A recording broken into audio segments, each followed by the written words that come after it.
नमस्कार, आपके साथ मैं हूं सुरभि शर्मा। बड़ी खबर, किसान बिल को लेकर हरसिमरत कौर के इस्तीफे के बाद विपक्ष हमलावर है। प्रधानमंत्री मोदी आज खुद सामने आए, किसान बिल को लेकर सारी कंफ्यूजन दूर की।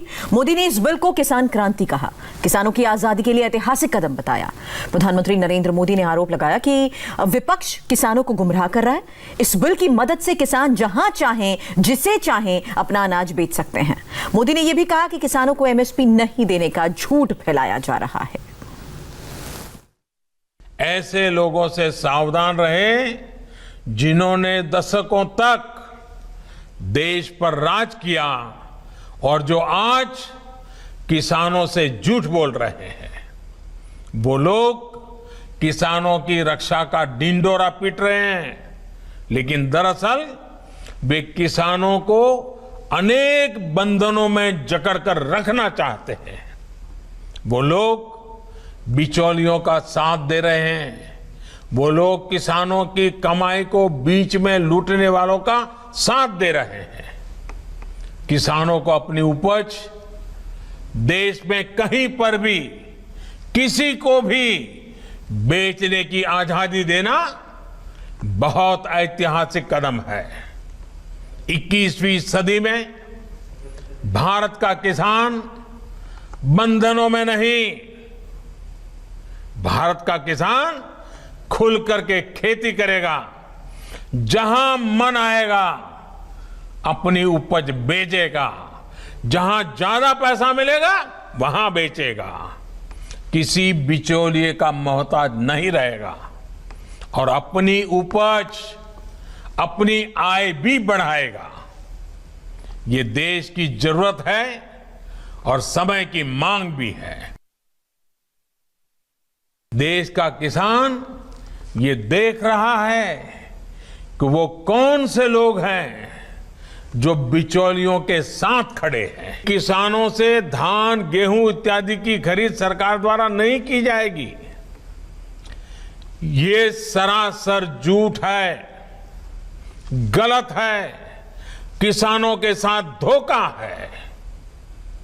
हमारी सरकार किसानों को एमएसपी के माध्यम से उचित मूल्य दिलाने के लिए प्रतिबद्ध है।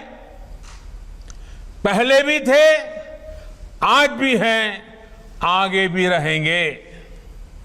सरकारी खरीद भी पहले की तरह जारी रहेगी। हरसिमरत कौर का आरोप है कि बिल में एमएसपी को लेकर तस्वीर साफ नहीं है और किसानों को एमएसपी को लेकर शंकाएं हैं। इसका जवाब भी कृषि मंत्री नरेंद्र सिंह तोमर ने दिया। उन्होंने कहा कि एमएसपी किसानों को पहले की तरह मिलती रहेगी।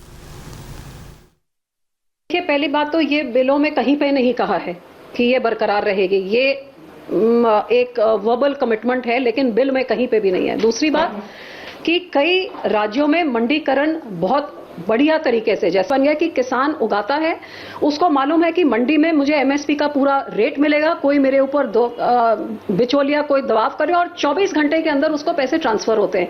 सो ये सिस्टम इतना बढ़िया चल रहा है। अब उन्हें ये डर है कि ये पूंजीपतियों के हाथ में जब आएगा, जिसको कोई टैक्स नहीं देना है, वो हमें जैसे 2-4 साल तो बढ़िया रेट देंगे। जब पैसों की लालच में हम उनके पास अच्छे रेट के लिए उनके पास जाने लगेंगे, जब ये एग्जिस्टिंग सरकारी ढांचा पैसे ना होने के कारण जो खत्म हो जाएगा, उस टाइम फिर ये पूंजीपतियां हमको अपने कब्जे में करके फिर हमारे ऊपर दबाव पाके हमारी जमीनों का कब्जा करेंगे या जो भी उनकी शंकाएं हैं। एक्ट बनाया है, ये एक्ट एपीएमसी के एक्ट को प्रभावित नहीं करता है। किसान को 2 रास्ते उपलब्ध कराता है। एक रास्ता है बिना टैक्स के मंडी के बाहर ट्रेड करने का और दूसरा रास्ता है मंडी के भीतर ट्रेड करने का। किसान के पास दोनों विकल्प हैं, किसान कोई भी विकल्प अपना सकता है। जहाँ तक एमएसपी का सवाल है, मैंने बार बार क्लियर किया है, प्रधानमंत्री मोदी जी की सरकार है जिन्होंने आने के बाद स्वामीनाथन साहब की रिकमेंडेशन को स्वीकार किया। एमएसपी पर लागत का 50% मुनाफा जोड़कर एमएसपी घोषित करना प्रारंभ किया। रबी की फसल को भी हमने पर्याप्त मात्रा में खरीदा है। खरीफ की एमएसपी भी जल्दी ही घोषित होने वाली है और ये एमएसपी जारी थी, जारी है और आने वाले कल में एमएसपी पर खरीद होती रहेगी। इसमें किसी को शंका नहीं होनी चाहिए।